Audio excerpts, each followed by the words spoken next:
साथियों, स्वागत है आप सभी का मेरे यूट्यूब चैनल पर। तो जैसा कि अभी हमने इम्यूनोलॉजी में बहुत सारे पार्ट्स को कवर किया है, तो उसी क्रम में अब हम जिस टॉपिक को कवर करेंगे, वो है एंटीबॉडी की डाइवर्सिटी कैसे जनरेट होती है। तो जैसा कि अभी तक हमने यहाँ पर एमएचसी से रिलेटेड सारी इन्फॉर्मेशन देख ली कि कैसे सेलुलर इम्यूनिटी डेवलप होती है।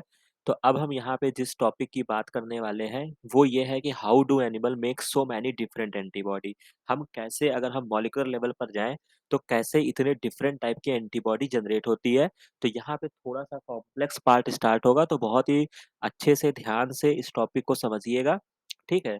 तो जैसा कि आपको पता है, जो भी आपकी मैच्योर बी सेल्स होती हैं, वो बनाती हैं केवल specific antibody with a specific amino acid sequence target to a single antigen.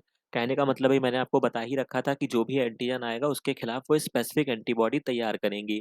जबकि हमने देखा है कि मिलियंस ऑफ पॉसिबल एपिटोप्स भी हो सकते हैं जो हम एक्सपोज होते रहते हैं इम्यूनोग्लोबुलिन। मतलब हमारी जो बॉडी होती है बहुत टाइप के एपिटोप्स से एक्सपोज होती है। With millions of possible amino acid sequence in immunoglobulin, the molecular genetic explanation would be there are millions of gene, each one coding for one antibody molecule। तो ये आपको पता ही है कि चाहे वो कोई भी जीन का या मॉलिक्यूलर बायोलॉजी का कॉन्सेप्ट होता है कि जो भी आपके जीन्स होते हैं, कोई भी एक जीन जो होता है वो एक अमाइनो एसिड या एक एंटीबॉडी या कोई भी एक फंक्शनल जीन को कोड करेगा। ठीक है? तो वही चीज़ यहाँ पे बताया गया है कि अगर सिंपल कैलकुलेशन देखा जाए तो 1 इम्यूनोग्लोबुलिन का जो हेवी चेन है वो ऐसा ये अप्रॉक्स में बताया गया है कि 500 amino acid coded for by the 1500 base pair DNA. तो चूँकि अब यहाँ पर एक कॉमन सेंस की बात है, मैं आपको यहाँ पे भी एक्सप्लेन करता हुआ चल रहा हूँ कि जैसे इन्होंने यहाँ पे डीएनए की बेस पेयर की बात किया कि 1500, ठीक है? तो ये कितने अमाइनो एसिड से कोड होगा? तो जैसा कि जब हमने जेनेटिक कोडॉन का लेक्चर आपको पढ़ाया था, तो हमने ये बताया था कि जो आपके बेसेस होते हैं, वो क्या होते हैं? ट्रिपलेट के सेट में होते हैं, ठीक है? यानी कि जब आपके 3 बेस मिलते हैं, ठीक है? 3 बेस जो होते हैं वो मिलकर एक कोडॉन बनाते हैं, ठीक है? तो यहाँ पर जब आप डीएनए की संख्या दी होगी तो आप क्या करेंगे? उसको सिंपल 3 से क्या करेंगे? डिवाइड कर देंगे। तो ये आ जाएगा 500, ठीक है? तो 500 आपको अमाइनो एसिड चाहिए होंगे, ठीक है? ये यहाँ पे एक बार आप देख लीजिए, 500 अमाइनो एसिड चाहिए होंगे आपको 1500 बेस पेयर डीएनए को कंप्लीट करने के लिए, क्योंकि बेसेस तो आपके 3-3 के सेट में आ जाएँगे। तो जब आप डिवाइड करेंगे तो ये वैल्यू आ जाएगी और नीचे इसी तरीके से जब आप 600 को 3 से डिवाइड करेंगे, तो ये 200 आ जाएगा, ठीक है? तो ये कॉन्सेप्ट को आप याद रखिएगा, इम्पोर्टेंट है, एग्ज़ाम में ऐसे क्वेश्चन्स पूछे गए हैं, ठीक है? और ऐसे क्वेश्चन्स आते रहेंगे। ठीक है? तो थोड़ा कॉमन सेंस का इस्तेमाल करके आपको लगाना होगा और इसके अलावा आपको ये भी याद रखना है कि हालाँकि यहाँ पर तो इन्होंने ऐसे ही बता दिया, बट ऑब्वियस सी बात है कि जब डीएनए रीड करेगा, ठीक है? सीक्वेंस को रीड किया जाएगा तो एक जो होते हैं वो स्टॉप कोडॉन का भी कार्य करेगा। हालाँकि यहाँ पर वो कॉन्सेप्ट इन्होंने नहीं लगाया है, तो जब भी आपसे पूछा जाएगा तो मान लीजिए कि ये 200 अमाइनो एसिड्स आए हैं, ठीक है? तो आप इसमें से 3 को निकाल देंगे। ठीक है? 3 को निकाल देंगे, जिससे क्या बचेगा 197 बचेगा, ठीक है? ये ऐसे क्वेश्चन्स आपको मिल जाएँगे डीबीटी के पेपर में, ठीक है? क्योंकि 3 जो होते हैं, 3 अमाइनो एसिड्स का या 3 कोडॉन जो होंगे, या आपके 3 बेस जो होंगे या आपका 1 कोडॉन मतलब 3 बेस जो होंगे, वो आपके क्या बनेंगे? 1 कोडॉन के फॉर्म में बन जाएँगे, ठीक है? कोडॉन क्या होता था? UUU, UAA ऐसे करके। तो 3 बेस जो होंगे 1 कोडॉन हो गए, यानी कि 1 कोडॉन जो होगा वो आपका स्टॉप कोडॉन का कार्य करेगा, तभी तो वहाँ पे स्टॉप होगा। तो इसीलिए जब भी वैल्यू ऐसे लिखते हैं, एग्ज़ाम में पूछे जाते हैं तो उसमें से 3 हम क्या करते हैं माइनस कर देते हैं, ठीक है? तो हालाँकि अभी ये तो ओवरऑल जनरल वैल्यू यहाँ पे पूछी गई थी, तो वो हमने आपको बता दिया है, बट कितने एग्ज़ैक्ट कोड करेंगे तो आप उसको माइनस करके ही देखेंगे, ठीक है? इसके बाद इसी तरीके से आप देख सकते हैं, तो एक एंटीबॉडी के लिए अगर आप इसको मल्टीप्लाई कर दें, 1500 और 600 को जोड़ देंगे तो 2100 बेस पेयर हो जाएगा, जो कि बहुत ज़्यादा है। अगर आपको 10 मिलियन डिफरेंट एंटीबॉडी बनानी है तो 21 बिलियन बेस पेयर डीएनए चाहिए होगा। तो कुल मिला के कहने का मतलब ये है कि ये इतनी सारी डाइवर्सिटी आती कहाँ से है? तो वो आती ऐसे है कि ये आपका जो डीएनए का सीक्वेंस होता है, ये आपके जीन्स जो होते हैं कांस्टेंट रीजन पर मैंने आपको बताया था क्लास डिसाइड होगी, तो जो म्यू होता है वो आपको पता है, इस तरीके से ये पूरी क्लासिफिकेशन चलती है। म्यू जो होता है वो एम के लिए होता है, गामा जो होता है वो जी का होता है, एप्सिलॉन जो होता है वो ई का होता है और अल्फा जो होता है वो ए एंटीबॉडी का होता है। और यहाँ पर क्या होते हैं, डीएनए में वेरिएबल रीजन्स होते हैं, ठीक है? जो कि क्या करेगा, एंटी एंटी एंटीजन से बाइंड करता है और बीच में डाइवर्सिटी जीन्स होते हैं जो डाइवर्सिटी प्रोवाइड करते हैं और जे का मतलब होता है ज्वाइनिंग। ज्वाइनिंग का मतलब जब ये ब्रेक होंगे या कुछ भी होगा तो उसको ज्वाइन करने के लिए आपको एक सेगमेंट चाहिए होगा, राइट? तो यहाँ तक आपको बात क्लियर हो गई होगी। यहाँ पे आप देख सकते हैं इन्होंने यहाँ पे बताया है कि कैसे ये चीज़ें हो सकती हैं। तो variable gene for the heavy chain of a specific antibody में एक वेरिएबल होगा, एक डी होगा और एक जे होगा, ठीक है? इसके अलावा कांस्टेंट रीजन में भी जब ये selected from another pool of gene the number of possible combination. तो सिंपल सा आपको याद रखना है कि जब भी आपसे ये कॉम्बिनेशन पूछेगा, ऐसे डीबीटी के पेपर में क्वेश्चन भी आया था, ठीक है? मैं आपको बताता चल रहा हूँ 2020 का पेपर आप उठाइएगा, वहाँ पे आपको एक क्वेश्चन ऐसे मिल जाएगा, ठीक है? डीबीटी 2020 में, ठीक है? तो वेरिएबल की कुछ वैल्यू दी गई होगी, डाइवर्सिटी की कुछ वैल्यू दी गई होगी और जॉइनिंग रीजन की कुछ वैल्यू दी गई होगी। तो यहाँ पे जो आपका कॉम्बिनेशन बनेगा वो सिंपल सा आपको ये मल्टीप्लाई कर देना है। तो ये फॉर्मूला आप याद रखेंगे, कुछ भी नहीं करना है, बस वेरिएबल, डाइवर्सिटी और जंक्शनल जीन के वेरिएबल को मतलब मल्टीप्लाई कर देना है। जो कि यहाँ पर आप देख सकते हैं अगर 100 वेरिएबल जीन है, 30 डाइवर्सिटी है, 6 ये हैं, तो इन सारी वैल्यू को आप मल्टीप्लाई करते हुए चले जाएँगे। अगर कांस्टेंट भी दिया है तो आप कांस्टेंट को भी मल्टीप्लाई करेंगे, ठीक है? तो ये एक स्ट्रक्चर फॉर्म होता है कि किस तरीके से आपका स्ट्रक्चर ये फॉर्म होगा, ठीक है? तो यही बात यहाँ पे बताई गई है, इसको आप थोड़ा-सा यहाँ पे रीड कर सकते हैं। Genome of the differentiating B cell has a limited number of allele for several region और domain of a protein and the combination of these allele generate diversity. तो मतलब जो एलील लेवल होते हैं, एलील्स जो आपको पता ही है डिफरेंट फॉर्म ऑफ जीन्स होते हैं जिनको हम एलील्स बोलते हैं। तो वो क्या करते हैं जहाँ पे एक अनयूजुअल प्रोसेस होती है, सफलिंग ऑफ द जीन होता है जिससे क्या होता है एनॉर्मस इम्यूनोग्लोबिन की डाइवर्सिटी जनरेट होती है, ठीक है? तो ये आपको याद रखना होगा। इसके अलावा 5 क्लास की इम्यूनोग्लोबुलिन डेवलप होती हैं, ठीक है? तो कुल मिला के यहाँ पे हमने 2-3 बातों को सीख लिया है कि क्या-क्या रीज़न्स होते हैं। कोई भी अगर आपको क्वेश्चन्स ऐसे मिलेंगे तो आपको सीधा मल्टीप्लाई करना है, ठीक है?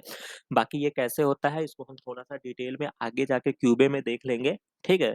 और वो मॉलिक्यूलर बायोलॉजी का पार्ट है, अगर आपने मॉलिक्यूलर बायोलॉजी अच्छे से पढ़ाई किया है तो आपको ये सारी चीज़ें समझ में आ जाएँगी क्योंकि ऑब्वियस सी बात है कि वहाँ पे ब्रेक होगा, फिर कोई ये जीन आएगा या कोई मॉलिक्यूल आएँगे वो उसको कोड करेंगे, ठीक है? तो ये सारी स्टोरी अलग है।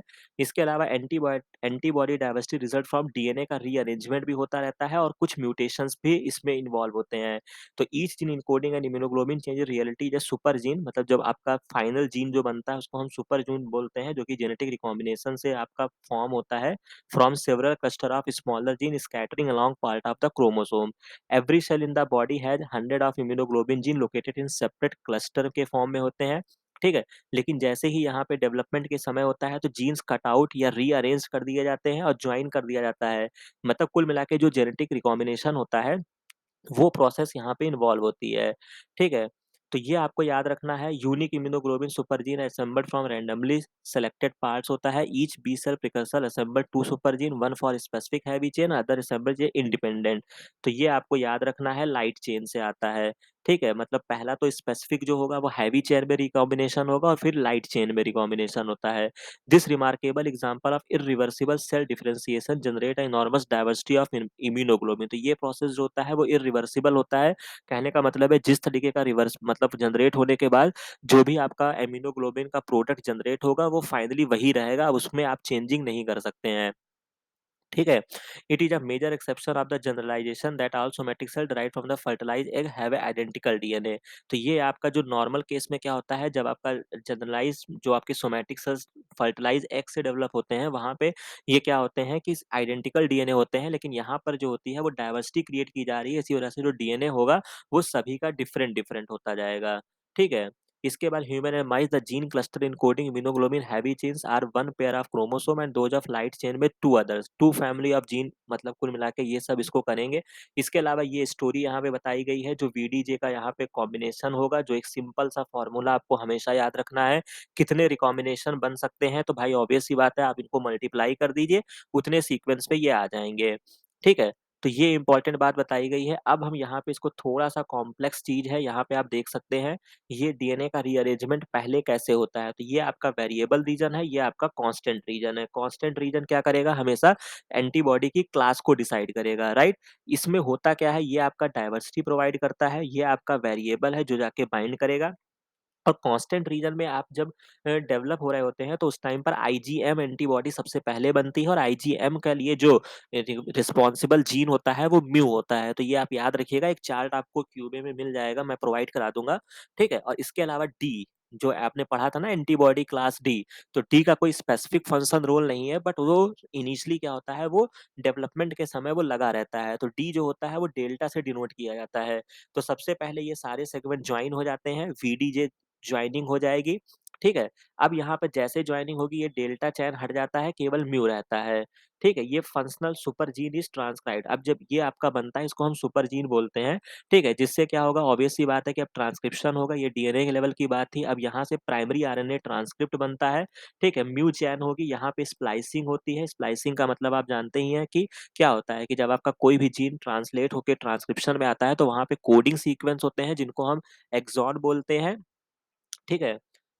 ये तो आपको पता होगा, एक्सॉन जो होते हैं वो आपके कोडिंग सीक्वेंस होते हैं जो कोड करते हैं, और इंट्रॉन जो होते हैं वो नॉन कोडिंग सीक्वेंस होते हैं, ठीक है? तो भाई ऑब्वियस सी बात है, सिस्टम को क्या चाहिए? सिस्टम को उन्हीं से मतलब है जो काम करने वाले हो, कोडिंग वाले से मतलब है, तो नॉन कोडिंग वाले को रिमूव कर दिया जाता है। तो इस प्रोसेस को स्प्लाइसिंग बोलते हैं, ठीक है? यहाँ पर जो स्पेसिफिक टाइप की स्प्लाइसिंग चलती है, ये आप याद रखिएगा, यहाँ पर जो स्प्लाइसिंग होती है ये अल्टरनेटिव स्प्लाइसिंग होती है। मतलब स्प्लाइसिंग की बहुत टाइप के स्प्लाइसिंग सिस्टम में पाए जाते हैं। यहाँ पर जो होती है वो अल्टरनेटिव स्प्लाइसिंग है, ये आप याद रखेंगे, ठीक है? तो ये एक इम्पोर्टेंट पॉइंट हो गया है जो एग्ज़ाम में आपसे पूछा जाएगा। एमआरएनए बनेगा, ठीक है? प्राइमरी आरएनए ट्रांसक्रिप्ट हो जाएगा, ऑफ रिमूव कर दिया जाएगा किसको? इंट्रॉन को रिमूव कर दिया जाएगा और एक्स्ट्रा जे चैन को रिमूव कर दिया जाएगा, क्योंकि एंटीबॉडी में आपके फर्दर जब होते हैं तो जे चैन नहीं होते हैं और ट्रांसलेशन कर दिया जाएगा, ठीक है? तो ये बहुत ही आसान सा फिगर यहाँ पे बना है और एक जनरल स्टोरी आप यहाँ से भी पढ़ सकते हैं। 2 type of rearrangement heavy chain cluster are required for antibody के फॉर्मेशन के लिए। तो 2 टाइप के रीअरेंजमेंट होते हैं। Prior to transcription DNA is rearranged to join VDJ हो जाता है, ठीक है? और आफ्टर ट्रांसक्रिप्शन आरएनए की स्प्लाइसिंग होती है। बाकी ये क्यूबे में आपको मिल जाएगा कि स्प्लाइसिंग में कौन-सी स्प्लाइसिंग होती है, तो यहाँ पे अल्टरनेटिव स्प्लाइसिंग होती है। बाकी ये लर्निंग वाला ही है, इसके लिए घबराना नहीं है कि ये कौन-सी स्प्लाइसिंग है, कैसे क्या हुआ, तो ये पूरा एक कॉम्प्लेक्स बनता है। वो यहाँ पे किसी के लिए भी एक्सप्लेन कर पाना थोड़ा-सा कॉम्प्लेक्स होगा और आपके लिए भी समझ पाना मुश्किल होगा, क्योंकि ये जब पूरी प्रोसेस होती है तो स्प्लाइसो, ये आपने पढ़ा होगा, स्प्लाइसोसोम एक कॉम्प्लेक्स बनता है, ठीक है? तो पूरा एक मैकेनिज़्म होती है, ठीक है? जहाँ पे एक पर्टिकुलर सीक्वेंस होते हैं, फिर यहाँ पे एक लूप का फ़ॉर्मेशन होगा, ठीक है? तो ये मत समझिएगा कि मैं इसको बता नहीं रहा हूँ, बस मैं इसलिए नहीं बता रहा हूँ कि आपकी चीज़ें बाउंस ना करें, ठीक है? समय आने पर, सही समय आने पर ये आपको पूरी मैकेनिज़्म मैं बता दूँगा, बट अभी आपको केवल इतना जानना है कि स्प्लाइसिंग हुआ, ठीक है? क्योंकि ये सब जब लूप बनता है तो इसी को काट के हटा दिया जाता है, ठीक है? और उसके बाद इसको जोड़ दिया जाता है। तो ख़ैर ये एक स्टोरी होती है, बट आपको अभी इतना नहीं जानना है, केवल इतनी बातें हम समझेंगे, ठीक है? तो ये यहाँ तक स्टोरी आपकी हो जाती है। इसके बाद आप यहाँ पे इसको पढ़ सकते हैं। देयर आर अदर मैकेनिज़्म भी होते हैं जो डाइवर्सिटी को जनरेट करते हैं। DNA sequence that encode the VDJ are rearranged so that they are not next to one other. The recombination event is not precise and error occur. Obvious सी बात है, कोई भी चीज़ होता है सिस्टम में, किसी भी चीज़ की एफिशिएंसी आप याद रखिएगा। ये थर्मोडायनामिक्स का सेकंड नियम भी कहता है कि अगर आपने पढ़ा होगा, थर्मोडायनामिक्स का सेकंड लॉ क्या कहता है? सेकंड लॉ जो होता है वो यही कहता है कि किसी भी चीज़ की जो एफिशिएंसी होती है, ठीक है? वो 100% नहीं होती है। ये थर्मोडायनामिक्स का रूल है, ठीक है? तो आप ये देख लीजिएगा, ठीक है? तो इसी वजह से ऑब्वियस सी बात है, किसी भी सिस्टम की एफिशिएंसी 100% नहीं होगी, ठीक है? तो 100% नहीं होगी तो यानी कि उसमें कुछ एरर आएँगे। अब चूँकि ये एरर चूँकि एंटीबॉडी के क्लास के लिए है तो ये उसके लिए अच्छी बात है। तो ये जो इम्प्रिसाइज़ रिकॉम्बिनेशन जो होते हैं वो फ्रेम शिफ्ट म्यूटेशन करते हैं, जिससे क्या होते हैं, रिजल्टिंग और आपकी डाइवर्सिटी जनरेट होती है। इसके बाद after the DNA sequence are cut out and before they are joined the enzyme terminal transferase often adds some nucleotide to free DNA pieces. This addition wait करे इंसर्शन म्यूटेशन।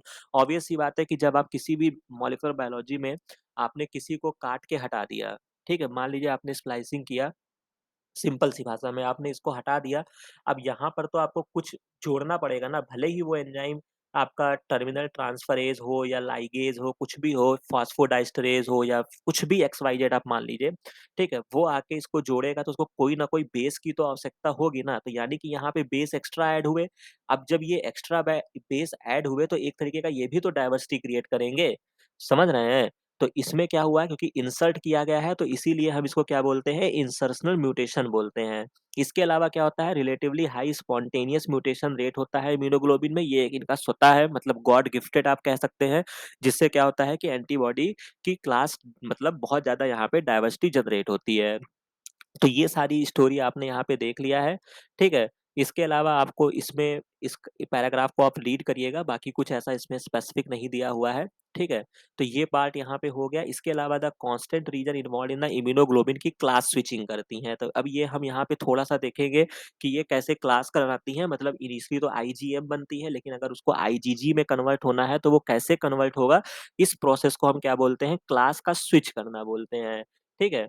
तो ये आपको याद रखना होता है फर्स्ट एट द यहाँ पे आप पढ़ लीजिए early in its life B cell produce IgM molecule which are the receptor responsible for recognisation of specific antigen.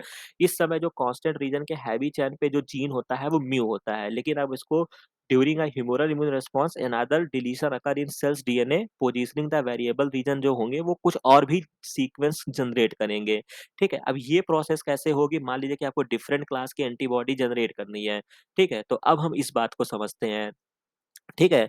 तो क्लास स्विचिंग कैसे होती है? The super gene produce the VDJ genes आपके बन जाएँगे, may later be modified causing a different C region to be transcribed this modification known as a class switching. मतलब जो आपके कांस्टेंट रीजन में मॉडिफिकेशन होके प्रोडक्ट बन रहा है, उसको हम क्या बोलते हैं? Class switching. तो कैसे क्या होता है? तो डीएनए लेवल पर क्या है? मान लीजिए कि ये वेरिएबल रीजन था जो आईजीएम के लिए स्पेसिफिक था, ठीक है? क्यों था? क्योंकि यहाँ पे ये सारे जीन्स तो अवेलेबल हैं, ठीक है? लेकिन जब डीएनए का रीअरेंजमेंट हुआ तो यहाँ पे जो अल्टीमेटली आपका बना वो गामा बना। बाकी चीज़ों को हमने रिमूव कर दिया। Deletion of a part of the constant region cause a new C gene to be expressed IgM instead of IgM, ठीक है? मतलब ये अब आईजीजी को डोनेट करेगा, गामा यहाँ पे आगे आ गए। जैसे कि क्या था कि जो सबसे आगे होता है, आप इस तरीके से देखिए ये जो म्यू चैन था वो सबसे पहले पड़ रहा था। तो इसी वजह से जो यहाँ पे एंटीबॉडी यहाँ पर थी इनिशियली वो क्या थी? आईजीएम थी, साथ में डेल्टा लगा होता है और पीछे जो होते हैं वो गामा लगे होते हैं। गामा में भी आपके 3, 1, 2 होते हैं, ये डिफरेंट आप पढ़ेंगे आईजीजी की क्लास और एप्सिलॉन और ए। ठीक है? तो यहाँ पर क्या होता है, यहाँ पर भी वही प्रोसेस होगा, ट्रांसक्रिप्शन होगा और स्प्लाइसिंग हो जाएगी। जैसे ही स्प्लाइसिंग होगी, फर्दर प्रोसेस को रिमूव कर दिया जाएगा और इसमें जो जॉइन करके जो आपका फाइनल एमआरएनए बनेगा, उसके पास क्या होगा, गामा चेन होगा। ठीक है? तो ये सिंपल सी स्टोरी यहाँ पे बताई गई है। व्हेन ट्रिगर क्लास स्विचिंग, तो ये सारी कहानी आपको पता है। T helper cell direct the course of immune response determine the nature of the attack of the antigen. तो ये सारी स्टोरी आपको पता है कि टी हेल्पर सेल हमेशा यहाँ पे सहायता करेंगे। ठीक है? तो ये कहानी हो गई है। यहाँ पे हमने इस छोटे से पार्ट में हमने सिंपल सा समझा कि कैसे एंटीबॉडी की डाइवर्सिटी जनरेट होती है। जो भी चीज़ मैंने आपको बताया है, ख़ास तौर से यहाँ पर ये सिस चीज़ों को मैंने आपको समझाया। इसके अलावा ये बेस पेयर वगैरह को मैंने बताया कि किस तरीके से आप कैलकुलेट करेंगे जब एग्ज़ाम में आपको दिया जाएगा, ठीक है? तो ये चीज़ों को आप याद रखिएगा, बाकी और भी चीज़ों में हम इसको एक्सप्लेन करते रहेंगे। वीडीजे का मल्टिप्लिकेशन हमने पढ़ लिया, मॉलिक्यूलर लेवल पे हम नहीं गए, ठीक है? हमने केवल मतलब चीज़ों को समझा, ठीक है? क्योंकि उतना डिटेल जाने का कोई लॉजिक नहीं है, कैसे चीज़ें जनरेट होती हैं, तो आपको वीडीजे याद रखना है, मल्टीप्लाई कर देना है, स्प्लाइसिंग यहाँ पे हो रही है, वो मॉलिक्यूलर बायोलॉजी का हर जगह का कॉन्सेप्ट है, तो यहाँ पर भी वही कॉन्सेप्ट लगेगा। भाई आपको कोई भी नॉन कोडिंग सीक्वेंस को हटाना है तो आप स्प्लाइसिंग ही तो करोगे। बस यहाँ पर जो स्प्लाइसिंग होती है वो कौन-सी स्प्लाइसिंग होती है? अल्टरनेटिव स्प्लाइसिंग होती है। ठीक है? तो अभी हमने छोटे-छोटी भाषा में ये सारी चीज़ों को समझ लिया है। ठीक है? बाकी हम इसके नेक्स्ट पार्ट में कुछ और चीज़ों को कवर करेंगे, ठीक है? बाकी इसके डिटेल में हम क्यूबे से भी पढ़ाई करेंगे, ठीक है? तो अगर आपको यहाँ पे कोई भी बात नहीं समझ में आई है, तो आप मेरे को कमेंट सेक्शन में ज़रूर बताइएगा। बाकी मिलते हैं नेक्स्ट वीडियो में, नेक्स्ट लेक्चर के साथ। Thank you very much.